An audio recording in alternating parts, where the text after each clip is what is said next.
welcome back to the Emily Knits podcast. My name's Emily. I'm a knitter and crocheter based in the north of Nottinghamshire in the UK, and this is my sort of accountability space on the internet, where I share the things I've been knitting on, share my plans, and share that in sort of a traditional podcast format, hoping to create a bit of community and a bit of discourse and hold me to account to stop me having 20 million different whips at once. Thank you for being here. Apologies, it's a little bit longer than I expected it to be since the last podcast episode. I am in a different setting. The lighting isn't quite as good, so I apologise for that, but I've been struggling because, as you might be able to see in that little bit of window there, it is very grey in the UK at the moment, very wet, quite cold, so the lighting isn't great. So hopefully this works. And yeah, apologies, it's been a while since I've been here. It's longer than I intended it to be. If you watched my episode 1.5 where I talked about my stash, I mentioned I'd been poorly with the flu, and I haven't actually really got over that. I've still been quite unwell the last few weeks. I've actually got an appointment at the doctor's later this afternoon to try and get something sorted. So yeah, apologies, but I fully intend that it won't be this long before I'm back next time. We've got a traditional format podcast today. I've got quite a lot to talk to you about. There's some finished objects. I've got 4 finished objects to talk about. I've got 5 cast-ons, I think. 5 cast-ons, maybe 6. But I will give that the caveat that 2 of the things I've cast on are actually 2 of the FOs that I'm going to talk about. And I've got some plans and things to talk about as well. I've got a little bit of acquisitions. I haven't fully decided if I'm going to continue sharing that on here, because I've certainly got a bit of a mixed opinion on it when I see it in other people's podcasts.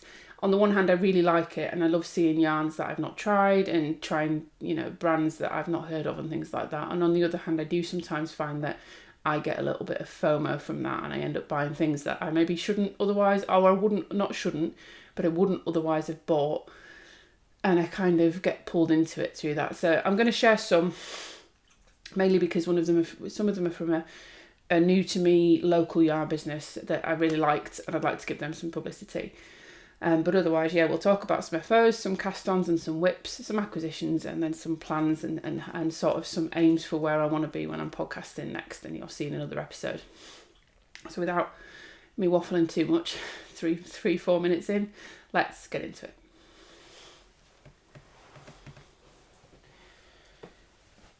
I should, before I get into it properly, talk about what I'm wearing. This was a finished object last year. You're not going to be able to see the details very well. This is the Cirrus sweater by Iris of Hirismakes. I'll pop a link to her down below and in the probably up in the top corner somewhere. This was a test knit last year that I completed for her, and this is far and away my most worn sweater of last year. So the reason I'm doing this and I'm doing all this sort of stuff is because I don't know if you can see, there's some broken rib detail that comes down the side of the neck, and it actually goes on. Yeah, you can't see that, but you can see the pilling, which is terrible. It goes on down the side of the body, the broken rib detail, and it's around the back as well. This was knit in Cascade 220 in the shade Shire, held with a strand of drops mohair in the shade dark green.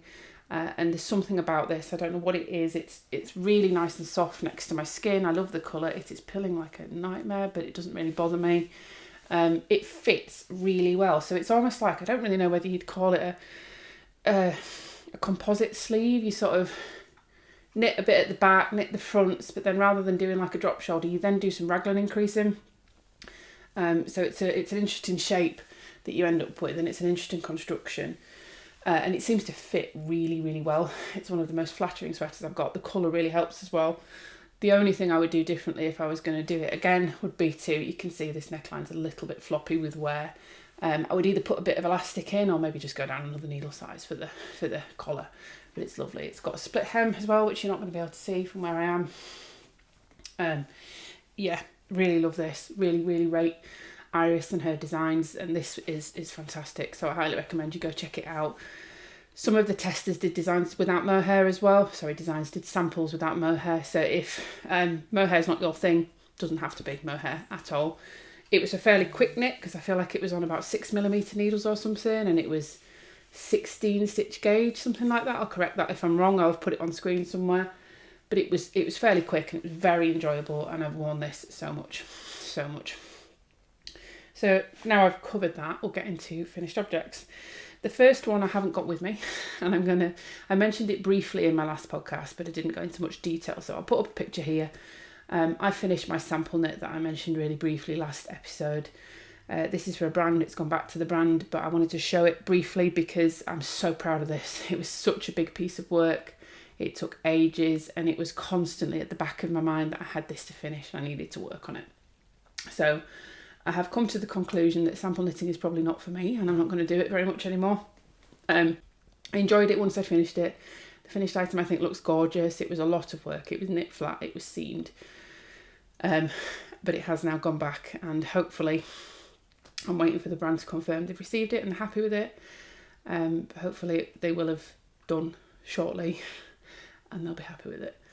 So yeah, that's my first finished object. There is a name for the pattern. I just got a photocopied version of it from the brand, but it is available online. I have found it online. However, I think it's only available in physical copy. So I don't know if it's a vintage pattern because I don't really know what classes is vintage, but it certainly is an old pattern. It's not a modern pattern. It's a lister's pattern. And I found a couple of listings on eBay for it. So if you really wanted to get your hands on it, this is the number of the pattern. And it is available online if you really wanted to knit this yourself. It does look really, really good. I tried it on briefly because it's very stretchy and it does fit me, and it looks so good on me. So part of me is tempted to make another, but maybe not straight away because that was such an amount of knitting. But the feeling of the weight lifting that's come from that will come into some of my whips and things that we're going to talk about, because it really has made a difference. So then moving on to some other FOs. The first and probably biggest one to talk about that I shared on my last episode, on my first podcast episode, that got probably the most attention actually in the comments, was my other half's Christmas present, which wasn't finished for Christmas. So I talked briefly on the last episode, if you saw it, about he told me on the 22nd of November when we were talking about presents that he'd really love a cardigan from me, and he likes colour work and stuff like that. And my other half is 6'4" and wanted a long cardigan. So I had my work cut out, so I didn't quite get it finished in time. But I did get it finished in January. And here it is in all its glory. It's really hard to show because it's so big.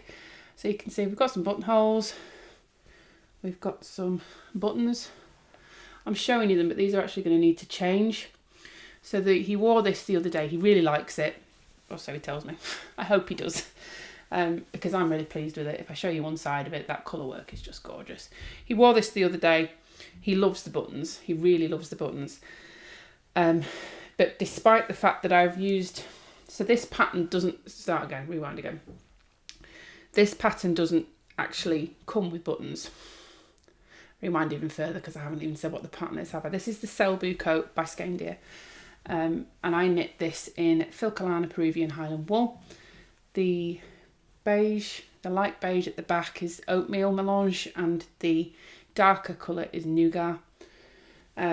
This is on, I think it's on 5mm needles. Again, it's quite a big gauge, but it is all over colour work, so it did take quite a while to do. But I loved the yarn. I really loved the pattern. I love that colour work. I think it looks stunning, and it looks even better on camera, weirdly, than it does in person somehow. If I show you the back, you can see the colour work in all its glory. With my little head peeking over the top. So yeah, the pattern doesn't, in the pattern it doesn't have buttons. It's just a very wide shawl collar. The other alteration I made is you're supposed to have folded collars, and I didn't do the folded collars. But otherwise I knit complete this pattern except for the collar. It does have this 2x2 ribbed collar, but it doesn't have buttons. It just has sort of a shawl collar style on it. And I added the buttons because he likes buttons and he wanted the buttons. But I took the numbers and the sizes from a pattern that I've got in my library that does have a 2x2 rib shawl collar with buttons on it. And I followed the buttonhole instructions exactly. I did the number of stitches on the buttonholes, and I ordered the size of buttons that it recommended, and the buttons are too small for the buttonholes. So he was wearing it when we were in York at the weekend, and I don't know if you can sort of see there, they're just slipping out. So that was a little bit frustrating because I did follow instructions on that. It's not like I've just winged it. He does really like the buttons, so that makes it a little bit more disappointing that we need to find others, but it needs some bigger buttons. So that's the only thing I need to do to that, is find some bigger buttons, and hopefully he'll get a lot of wear out of it. But yeah, love the pattern. I would say it's not for beginners. It's all over colour work for starters, which I would say is fairly advanced, but also it is steeked. And it is seamed across the sleeves as well. And yeah, because it's a sort of slightly more traditional pattern, the way that Skeindeer writes is slightly more like a traditional Selbu. Is it Icelandic or Norwegian? I'm not sure which it is. But she doesn't handhold massively. She assumes a level of knowledge to an extent, and she does link to tutorials and things like that, but it's not like a several hundred page pattern with everything explained. There is a bit of an expectation that you'll either have some knowledge or you'll go and find out the things that you need to find out. But yeah, if you're looking for an all over colour work cardigan, would highly recommend this. So that is finished object number 1. Where's finished object number 2 gone? There's so many places it can be. Ah, it's there. So this is something that is covered in dog hair, as everything in my life, really. This is something that I didn't even mention last week because this wasn't even on the radar. So I applied for a test knit after we'd filmed the other week, and was accepted, and it was a really short deadline, but it's an accessory, so I don't mind that. And yeah, so this is, what am I talking about? This is the, it looks so bad on camera. It's not as fuzzy as it looks, that's just dog hair. This is the Melange Collar by Work.knits. This is released today when I'm filming this. This is released on Wednesday. No, it's not. That was the deadline. It's released on Friday, the 9th of February. And I cannot recommend this highly enough. Let me see if I can pop this on to show you. So I love these kind of dicky collar style things. I've got a few that I've made. This is the 3rd. They're really good for me for when I'm walking the dog. Quite often here in the UK, it's cold enough that you don't want to just go out without a coat, or you don't just want a thin layer, but it's also quite often warm enough, mild enough that you don't really want full-on knitwear underneath your coat. But you kind of still want a bit of covering over this because I don't like zipping my coats fully up. So this is where things like this comes in for me. This has been worn every morning walking the dog since it got finished. It covers that bit, but it means that I'm not overheating. And I think they look really stylish. They give the look of a full sweater under a coat or a cardigan or whatever without being a full sweater. They're also really good for using up scraps. So I think this used, it's not even scraps, but leftovers. You can sort of see the colour a bit better there. This I knit in Drops Nepal in the shade that I can't remember, that I'll put on screen. I got this ages ago for a different project, so I didn't use it for that and I didn't know what to do with it. But it was the perfect weight for this. It is sort of worsted to Aran weight gauge. Knits up really quickly because of that. It's on like 5mm needles, and mine used about 200 meters of yarn. Lauren recommends in the pattern about 3 to 350. I came in quite well under that. I don't know if she's changed those yardage estimates in the final pattern, if everybody else got it out of less. But yeah, it is super. What I like about this one more than my other ones, I've got one that is like a roll neck and it comes right up to here. I don't know if anybody else feels this, but I don't suit a proper roll neck. I don't need all this stuff pushing up to make my face look fatter, basically. So I wear that when it's very cold, but I don't feel like it suits me. And I do sometimes feel quite constricted in that, but having something right round my neck up here is sometimes a bit much for me, sensory wise. But the other one I've got sits quite wide on my neck, so I haven't got that middle ground. I don't know if you can see from the camera. This is perfect. This just hugs my neck. It doesn't come too high up. There's plenty of gap below my chin, and it's not too tight and constricting, but it keeps me nice and warm. So yeah, cannot talk highly enough about this pattern. Let me take it off and I can show you some of the details in a bit more detail. Okay, try and sort the hair out a bit. So let me bring this up a bit closer so you can actually see. So this is a really interestingly constructed collar. And I don't know if you can see, it's got really nice details that Lauren's put on there. It's got twisted rib. It's got this little sort of faux seam detail that she does. I will say this looks awful, and it isn't all dog hair. Some of it is because Drops Nepal is a wool alpaca blend, so some of it is the alpaca fibres. But yeah, she's also got twisted rib on the collar, which folds down, and you can tack down if you want. I haven't. but you can. And then, yeah, it's constructed in a really interesting way. So you actually start at the bottom back, you knit up, you do some shaping for your front, you join again in the front, you knit down, then you go back in and you knit the collar, whereas normally with a collar you would start at the rib and you would work down. So this flew. When I say this flew off the needles, this was a super enjoyable, methodical knit that was really mindful and mindless at the same time. I don't know if that makes any sense. It felt like I was in my knitting, I was with it, and I was aware of it. It wasn't just pure stockinette, and I wasn't knitting mindlessly, but it still was mindless. It was really soothing after something as complex as that sample knit. It was really, really nice, really enjoyable. I've got so much use out of it, and I think the finishing details, the level of finishing that Lauren's put on this is absolutely stunning. This for me is almost like reminiscent of a petite knit pattern a little bit, in that it's simple, it's stylish, it's classic, but it's really well thought out, it's really usable, and it's really, really detailed and polished. So yeah, go check it out. Lauren is a relatively new designer who I know is obviously, like any new designer, is wanting to grow her following on YouTube, because she has a YouTube channel with her designs, everything like that. So if you like this, go check it out, support a new designer, give her a bit of a boost, and also just make this because it's gorgeous. It's been worn so much, and I actually liked this so much that I've cast on a second. We'll go through that in a minute when we get to whips. But yeah, I've cast on a second, I have yarn for a third. I get so much use out of this, and I know I will, in various colours, so I've got various colours to make it in. So yeah, really, really highly recommend this. Go make it. It's great. And then my fourth and final whip came out of nowhere.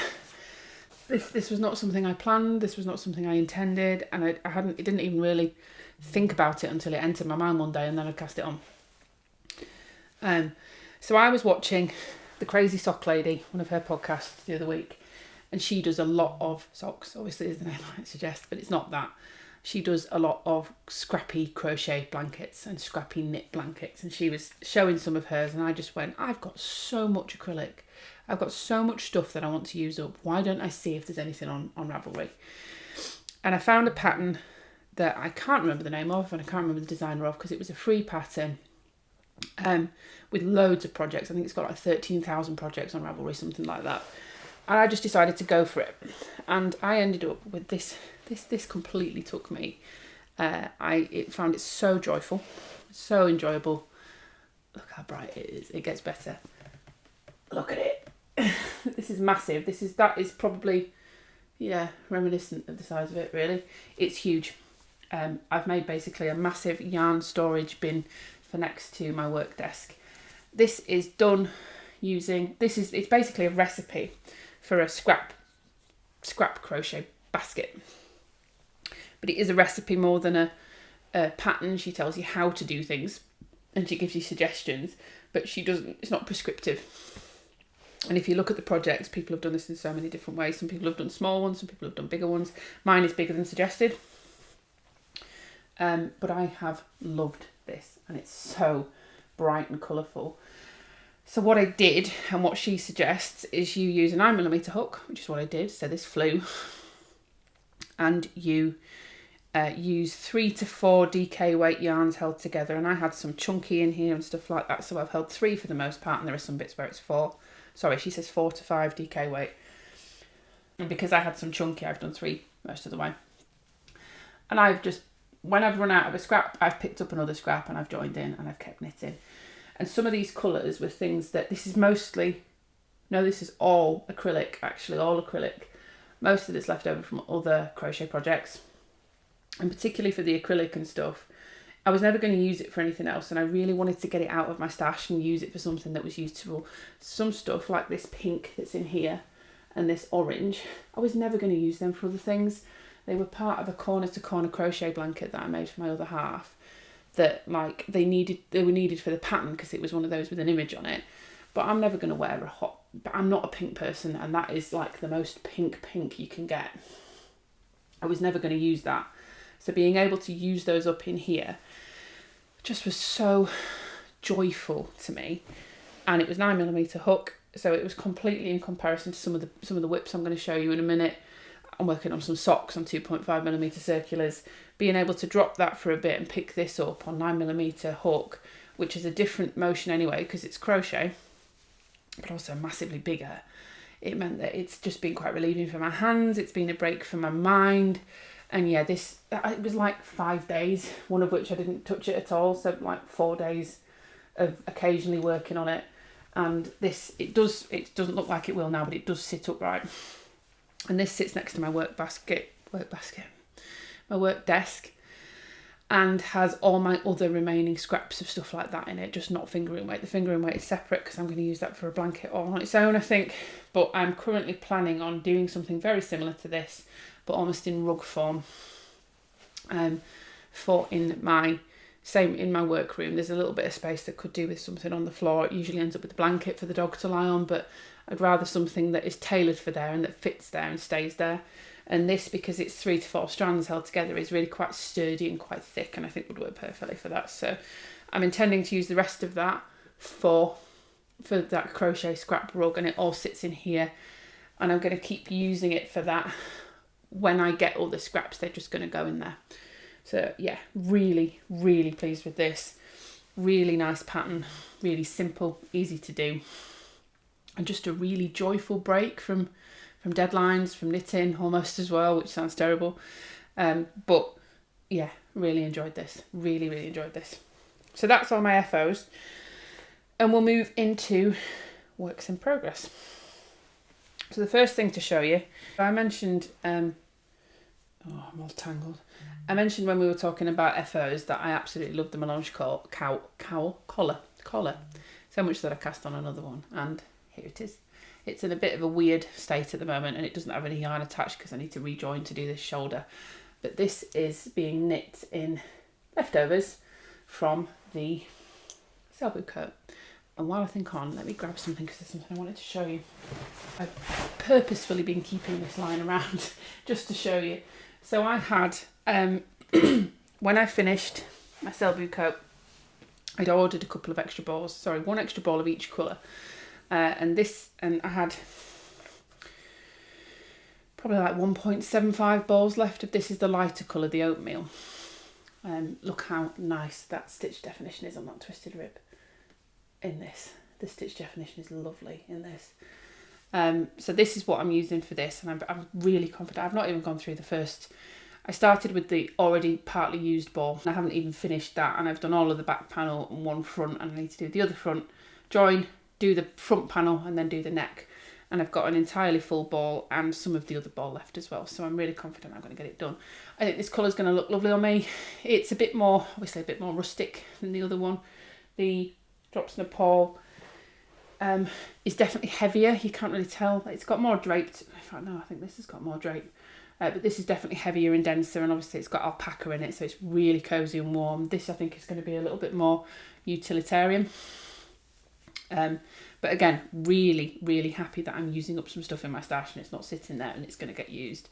But yeah, I had 1.75-ish balls of this left. Because I extended the collar and I made it a lot longer than intended, despite having ordered an extra ball of the nutmeg, I was proper playing yarn chicken. This is all I had left at the end of the collar. I was really pleased that I got it as close as I did, because it's not much, it's a couple of metres, if that, really. No, it's probably more like a metre. And I've been keeping this just to show you, because it's so little yarn, how close I was to losing yarn chicken. So yeah, nothing's going to be made out of that. That actually is going to go in my scrap basket, because it's a very small amount, but it will go in there. So that can be used for that. Yeah, and this is just, I've really enjoyed this. Like I said, it's perfect. When you get past I know some people don't like doing twisted rib. I really love doing twisted rib, but when you get past doing the twisted rib at the bottom, I should note as well, because it's twisted rib knitting flat, the way that Lauren has you do it is you only twist the knits going one way and twist the purls going the other way, so it's not like fully twisted rib. Once you get past that, you're only doing these little strips of twisted rib at the side, and then it's all stockinette. So yeah, really enjoying this. This will be, definitely by the next time we speak, this will be finished and it'll be in full rotation and it'll be being used, because Really like it. Really, really like it. And love this yarn. I mentioned in my first episode how I'd never tried it before and I've fallen in love with it. And I really have. I really, really have. So that's my first whip. That again, didn't even mention last time. Shouldn't really be working on. There we go. One thing I wanted to give a brief mention to. This hasn't got much work on it recently, but I did mention it in the last episode, so I did want to show it. I mentioned in my last episode that I was working on this test knit for Celine Feyten, and the deadline was quite close. And I think when I showed you it last time, I had, that's the back, that ain't going to work. I have maybe about that much done. We are now, the body is fully done, and we're part way down one sleeve. So let me just show you.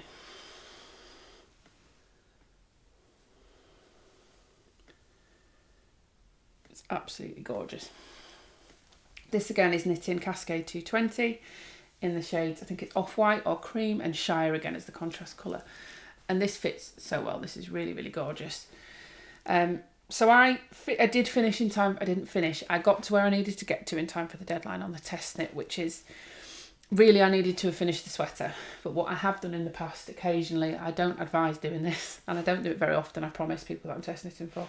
I think I've only done it once before doing this. Is you can, if you take measurements at the right point and you take yardages and things at the right point, you can finish a sleeve and extrapolate to how much you're going to use on a second sleeve. And I did finish this sleeve. I didn't take any pictures because what I realised when I got to the bottom of the sleeve, I bound off, I tried it on, I looked in the mirror and I realised somewhere around here I'd messed up the last stitch. And because I was so eagerly pushing forward trying to get it done for the deadline, I didn't realise. I just kept going and I knitted all the rest of the sleeve, and then it has, don't pull the needles out, it has this colour work again at the bottom, or a variation of that I think. So I'd done all of that, I'd done the cuff, tried it on and went, oh for God's sake. It had just put everything out of whack and it was really visible. You can see where I've gone back to there. Yeah, so I pulled it back, I got it back on the needles. I have done a couple of repeats of the last stitch since then. But I'd lost steam on it a bit because of that, and also because by that point I had been able to hand it into Celine. It's now been released, you can get your hands on this.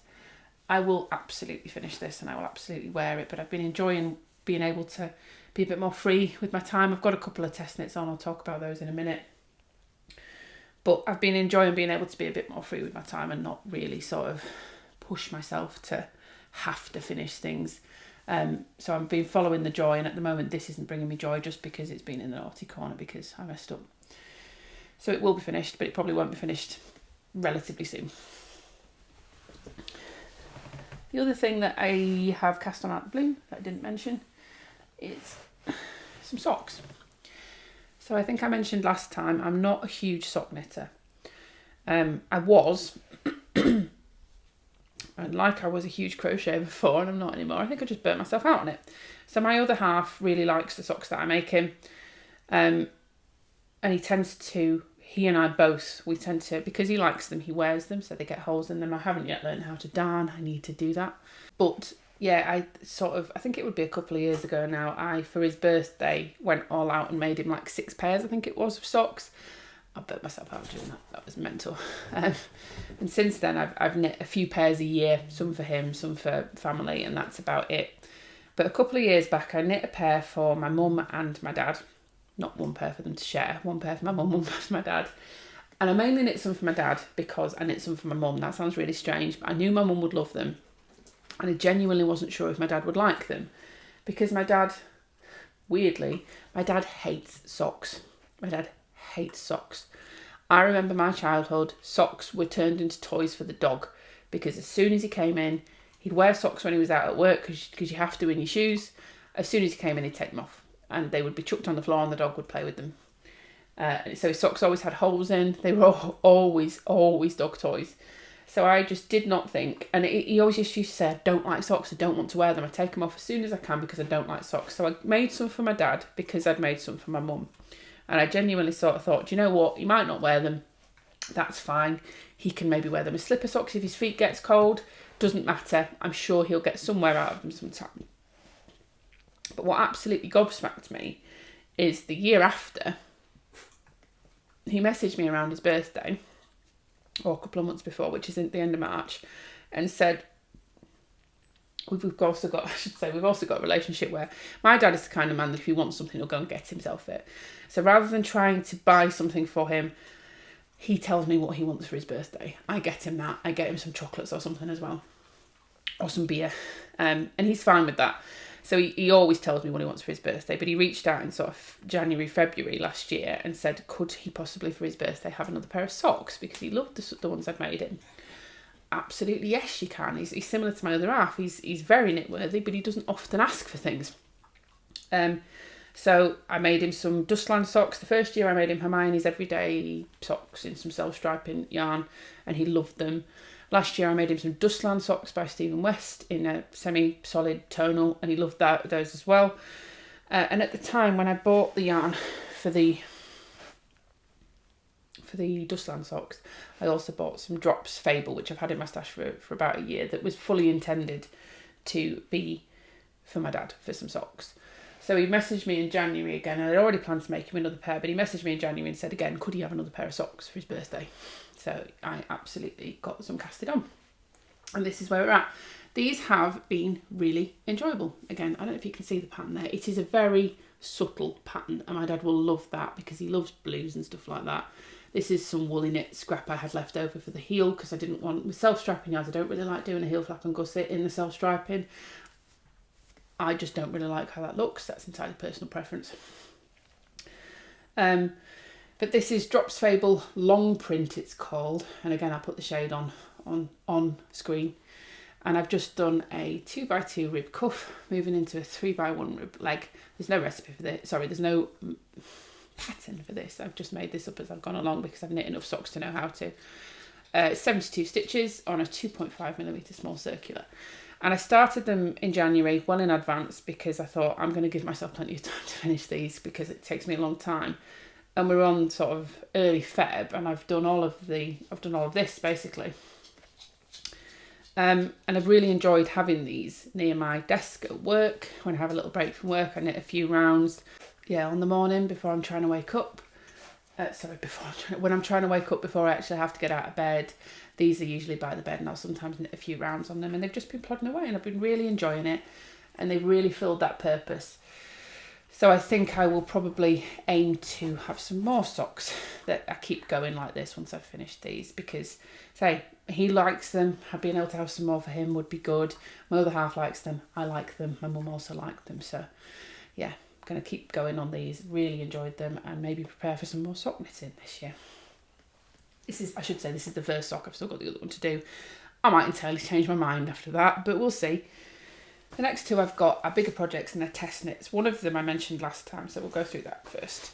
The other one again is something I didn't mention last time, but snuck onto the needles. So this is my test knit for Rebecca at Journey Through Yarn.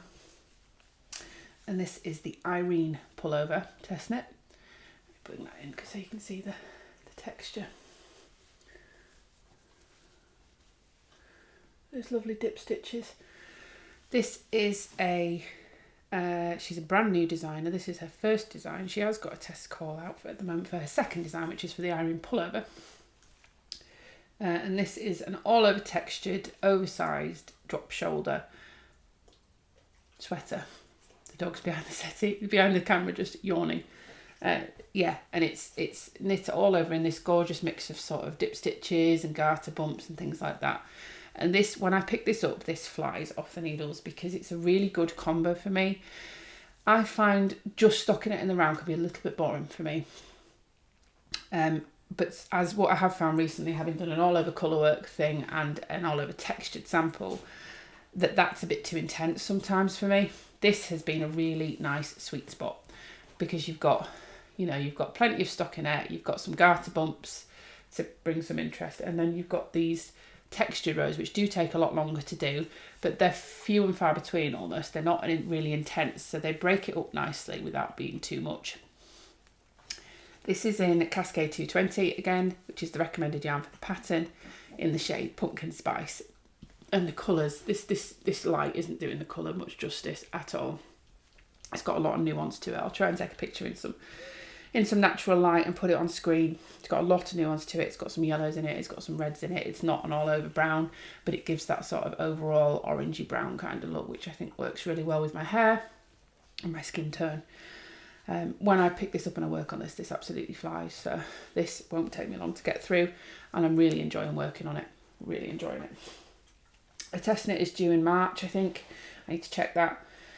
But yeah, it's really quick, and a lot of the testers I've already finished, so I'm confident that I will be able to, with some dedicated time, get through that. And the last thing I've been working on is another test knit. Now, this one I didn't even mention last time. So this I'd applied to test, I think, when I did my last podcast, but I hadn't been accepted, and I didn't know if I was going to be. So I didn't mention it at all. But yeah, this is another test knit for Emily Chen, who I mentioned in my first podcast because I test knit the Winona polo for her. I really think she's a fantastic up-and-coming designer. This is my second test knit for her. I've actually been accepted for a third. I just haven't cast that on yet because I want to get some more time in on this. I really love a lot of her designs that she's got coming out. So really, really highly recommend her. And if you like, she's got quite a modern style, very modern style. She's doing things in a very modern way. Like this is an all over cabled jumper, but I think it's very modern, a modern take on that. So I would highly, highly recommend you go check her out. Say it is unusual for me to have test knit that many times in very quick succession for somebody, but her designs are fantastic. So let me stop waffling. This is the Leo's cabled sweater. And it's all bunched up because it's on small needles, but you can sort of see if I stretch it out. I'll put a picture in as well of what it's going to look like when it's finished and when it's sort of given some space to stretch out. Like I said, it's an all over cabled design, and it's got these really wide sweeping cables rather than all over intense ones. And then it's broken up by these big sections of wide rib, which I think makes it look really modern and chic. And then you've got this little detail up the seam to give it some interest as well. Split hem with a very deep hem at the back, which I really, really like. This has been so joyful to knit on again. This honestly, this period since finishing that sample knit has all been about following the joy and just doing what feels good. So this is knit in one of the recommended yarns that she's used for the sample, which is Drops Charisma, which smells nice and sheepy. This is the shade Light Oak. I really didn't rate Drops Charisma before. I used it for another test knit. The thing with that, and the reason I didn't like that yarn then, was because it's quite a tight gauge. It wasn't because of the yarn, it's because of the pattern. So for context, this is knit on 4.5mm needles. That was knit on 3.25. That was the dog jumping off the sofa, sorry about that. This is that was knit on 3.25mm needles, if I remember rightly. So it was much tighter gauge, and I think that's why I didn't like it so much. But this gauge, which is the recommended gauge, really, this has been lovely to knit with. It's gorgeous, it's bouncy, it's squishy, and it's really, really affordable. So highly recommend this. This will be coming out, I don't know, it's the test knit's due in May, so I would say probably it's March. So test knit's due in March, so probably a March, April release, I think. But yeah, there's some gorgeous versions the testers have done. It's absolutely stunning. It's really modern looking, and I cannot wait for this to be finished because I will get so much wear out of it. It is bottom up, as you can tell from where I am. So I'm probably just a few inches from my underarms. But I've really, really enjoyed working on this. So again, cannot recommend it highly enough. Nothing negative to say about it yet. I'll let you know when I get to the sleeves and the shaping, because that's never my favourite bit on a bottom up sweater. So that's everything that I've been actively working on at the moment. Obviously, there were some whips there that have become finished objects, the Melange Collar, the basket, but that is everything for whips. Plans in the next couple of weeks where I'd like to be by the time we speak again. I'd like my Melange Collar, my other Melange Collar, to be finished, and I might have cast on a third. We're going to go through the yarn I've got for that in a minute. I'd like to have finished at least one of the socks for my dad, and I'd like to be working on the second. Ideally I'd like to be a bit further than that, but minimum I'd like to do that. I'd like to have finished the body on my Irene sweater. Oops. I'd like to have finished the body on my Irene sweater. And I would like to have also finished the body and be ready to split for sleeves or do the front and back on my Leo's cable pullover. So that's my aim. I also want to test, like I say, I'm doing another test knit for Emily Chen, and I would like to be able to swatch for that, but I want to get more work done on my other 2 test knits first. So you might see a swatch for that in the next episode.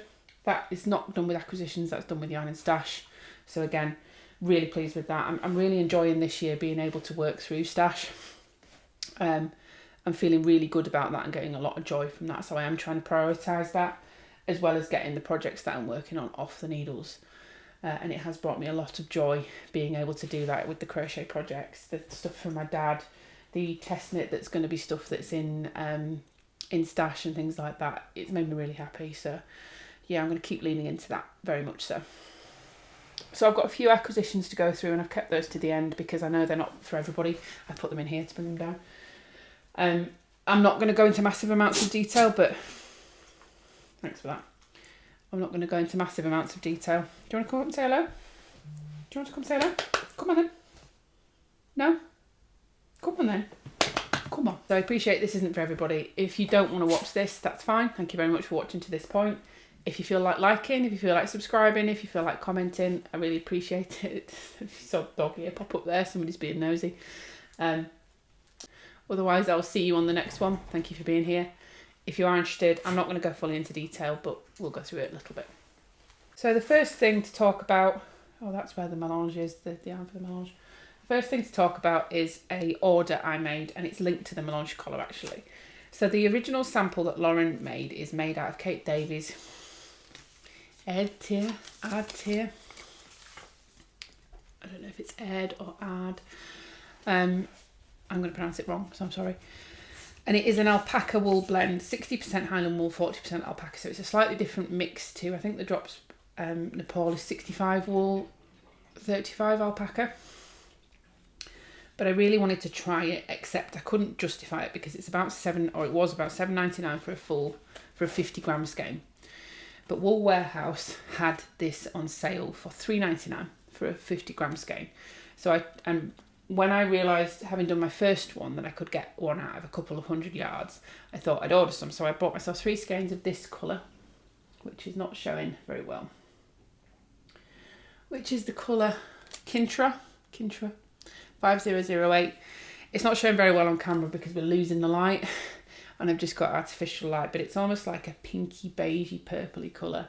Again, I'll put some pictures up in natural light to try and make it look a bit better, but I'm going to cast on another, once I've finished my Scrappy one out of my Filcolana, I'm going to cast on another out of this. So I've got 3 skeins of that.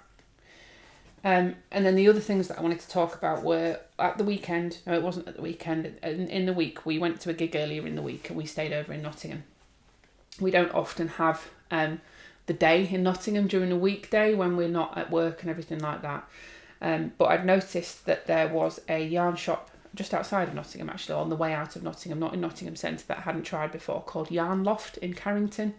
And I thought we'd try it. Well, I thought I'd try it. Christian stayed in the car. But I did give it a go and I really liked it, which is why I wanted to talk about what I bought there and what she does.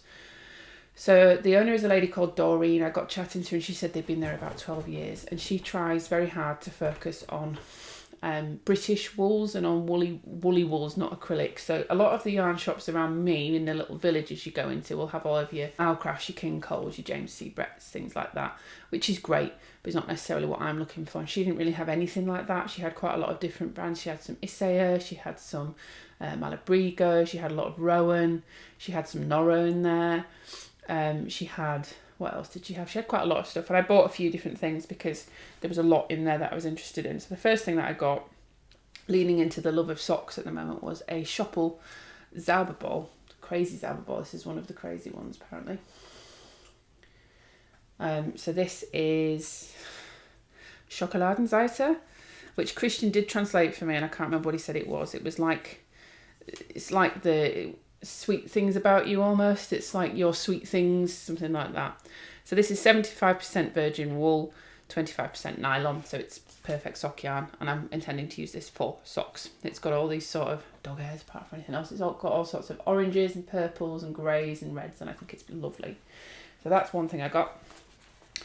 I also got 1 skein of this Bilaxton Sheepsoft DK.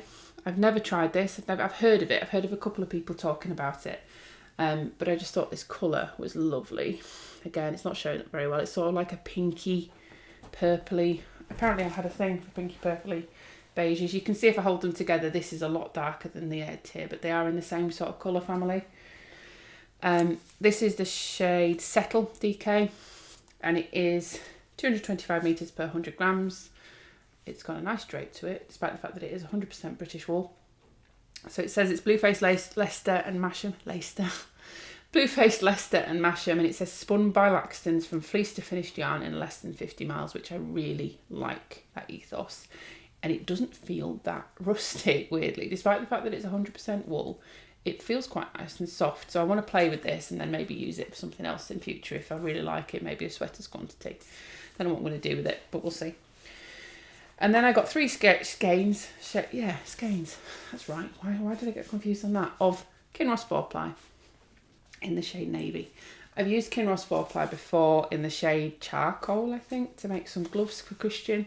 I'll put a picture up, he loves them, he wears them a lot, and like everybody says, once you wash and block this, the spinning oil comes out and it's absolutely lovely. So these are 50 gram skeins, and it's 224 yards, 205 metres per 50 grams, 100%, I think it's lamb's wool, 100% superfine lamb's wool. So this gives me 750 metres. No, it doesn't, it gives me just shy of, just over 600 metres. And I thought this would either be a nice shawl or a sweater with something else as the colour work. This would be your main colour and something else as the colour work, but knit at maybe quite a large gauge so that it blooms, because it does bloom really nicely. So yeah, that was the other thing I bought. The reason I wanted to show them was mainly because of the yarn Loft. It was absolutely lovely. So if you're local to me, or you're travelling at all, I would really recommend it. If I go back in there again, I'm going to see if I can film some footage. But I'll be honest, it was the day after we'd gone to a gig. We weren't that bad, but we had a bit to drink. So I wasn't particularly in the mood, and there was somebody else in there when I went in as well, so I felt a bit weird saying, would you mind if I filmed? But yeah, if you've got any recommendations, I've been into Knit Nottingham before, which is in the centre of Nottingham. I need to go back in there because it's years since I've been in. But if you've got any recommendations of yarn shops in Nottingham or Nottinghamshire, or even in Lincolnshire or Yorkshire, I'd be very happy to know about them, because I don't seem to find many. So I like to support local businesses, especially something like that. Where she has such a lovely selection. So I really would like to know if you know of any, or any that you can recommend. So that's about it for this week. Apologies, it's a little bit of a whistle-stop tour. I'm conscious I've been talking for nearly an hour. There's a lot to go through because it's been so long, but like I say, my intent is fully not to let it go that long. It'll be... I'm hoping to film again in a couple of weeks' time, and then I'm hoping to be on a schedule of filming every 2 weeks. That will give me enough time to have enough to show, because I don't want to do it every week and just be showing, oh look, I made 2 more rows on this project. As you've probably seen, I tend to have a lot of projects on the go at once, and I flip between them, so that sometimes, especially in a week, can look like not a lot of progress. So 2 weeks works well for me to have enough to be able to show you. It's not so long that it's not like this, basically, and it's not loads and loads of stuff. So I think that's where we'll go going forwards. It's about every 2 weeks. Do you want to come up and say hello? Come on then. Come on then.